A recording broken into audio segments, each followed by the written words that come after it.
We woke up early and went to see Sainte-Chapelle. Sainte-Chapelle was built in the 13th century by King Louis IX to hold his collection of religious relics. The chapel has 2 levels. The lower chapel is simple and a bit dark, while the upper chapel is bright and colorful. The upper chapel has 15 huge stained glass windows, over 15 meters, 49 feet, high. They show more than 1,000 scenes from the Bible. After that, we took a picture in front of Notre Dame, which is still under construction. We needed special permission to enter the Olympic gray zone. We hopped on a train to visit the Palace of Versailles, about an hour from Paris.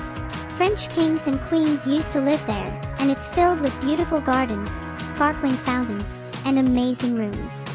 Versailles has over 2,300 rooms and covers more than 63,000 square meters. Walking through every room would take more than 8 hours without stopping. The grand apartments were stunning, with each room themed after a Roman god or goddess. For example, the Apollo Salon is named after the sun god Apollo. The palace has hidden doors and secret passages, so the royal family could move around without being seen. I was so tired.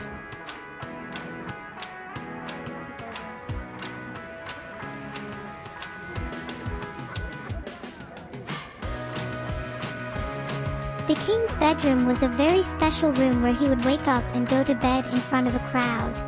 It was a big honor to watch him get dressed. The Hall of Mirrors is one of the most famous rooms in Versailles. It has 357 mirrors that showed off the wealth and power of the king. At night, they'd light thousands of candles to make the room glow.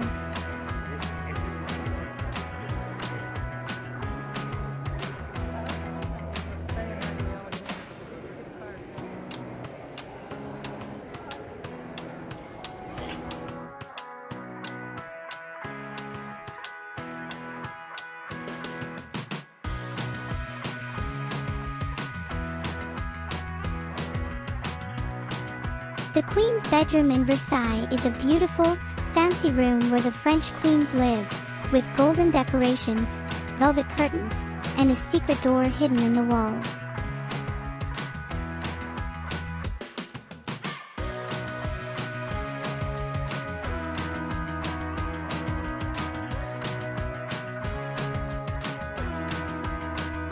We also visited the Gallery of Battles, which has over 30 huge paintings celebrating the history of France.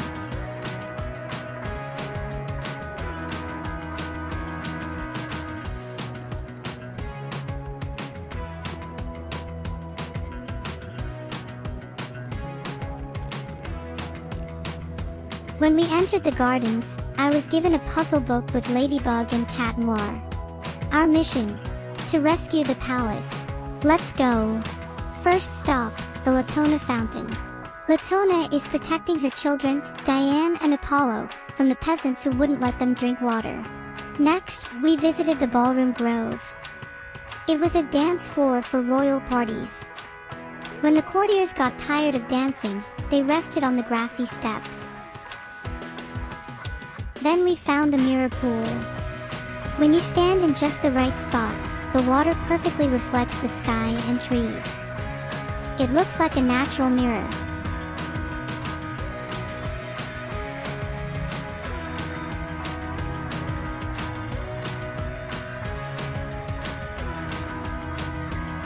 The gardens of Versailles are huge. They're full of fountains, statues, and over 2,000 trees and flowers. The gardens cover 800 acres. That's about 1,500 football fields.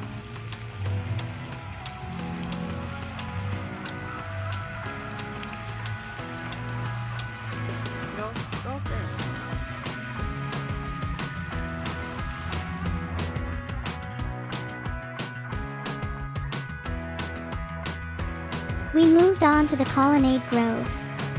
There aren't as many plants here because it was designed by an architect, not a gardener. I was surrounded by 32 marble columns.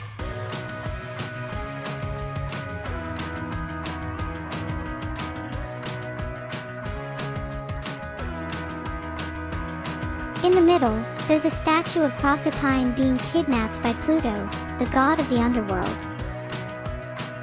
The Apollo Fountain is the oldest fountain in the park. It shows Apollo, the sun god, rising from the water in his chariot. So cool!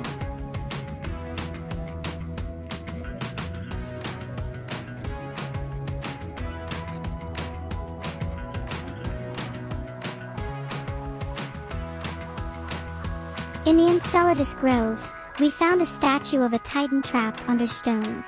One is different because it doesn't have any statues. This is the Dragon Fountain.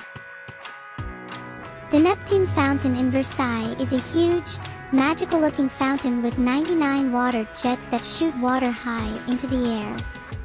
It's decorated with statues of Neptune, the Roman god of the sea, and other sea creatures, making it look like an underwater kingdom. During special shows, the water dances to music, creating an amazing spectacle.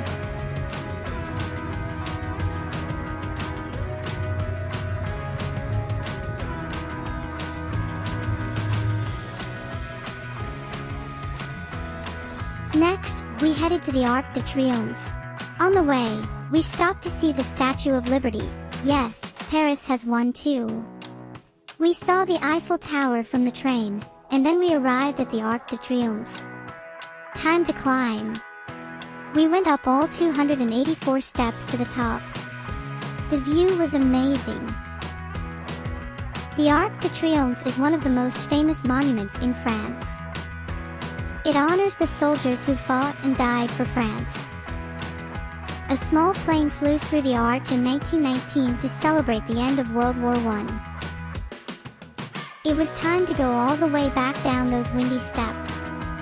Beneath the arch is the tomb of the unknown soldier from World War I, with an eternal flame that always burns to remember those who died in the wars. After that, we strolled along the Champs-Élysées. It is a big, famous street filled with shops, cafes, and trees.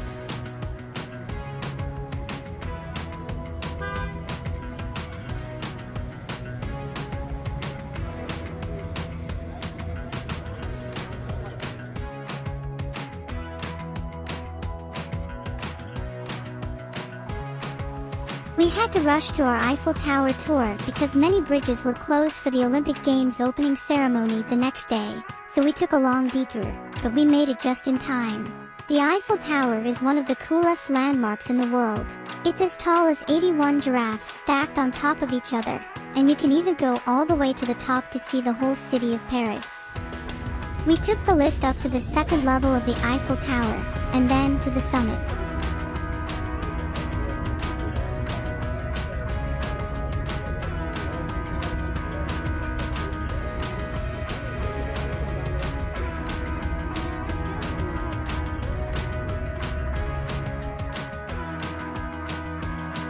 The views were incredible.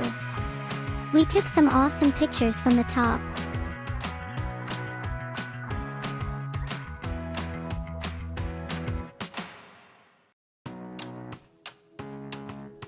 At night, it lights up and sparkles like a giant twinkling star.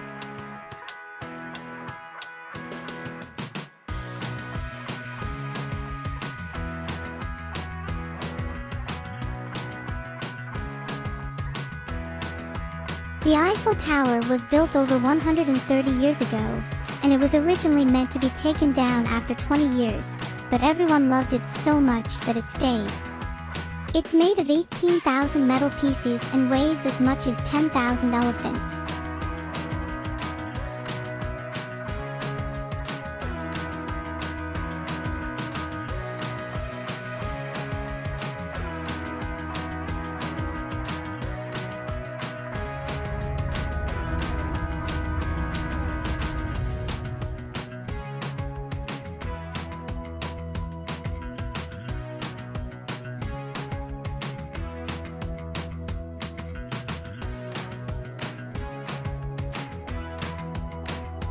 After the Eiffel Tower, we had a long walk to find the nearest open metro station.